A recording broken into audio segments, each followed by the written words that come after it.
ओतिक पर ये बता लेका मन कहानी हां मुल्लाई का मन तारिया नहाल गेरिन हवे दई ओ मन नहान ने खटिया रे आवते मन हां ओ मन तोर मास ला आले मास में गिरा पड़े जैसे कैसे रे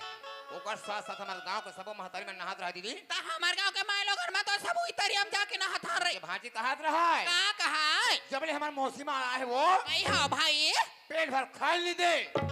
मुला वो खा लीते कहा है न कहर घुर घुर ही नहीं तो बने पहरे बा कपड़ा नहीं दे तमे तो का माथा मा के लइका मन बस बोला पूर्ति करत हो रे खवा खा 1 रुपया पैसा नहीं दे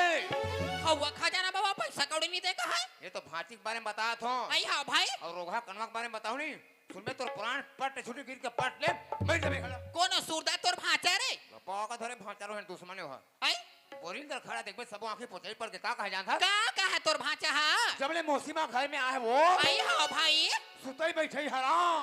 आई वा सुतई बैठे हैरान का कैसे रे मार हमन भाई बहन सुतरे था आई हां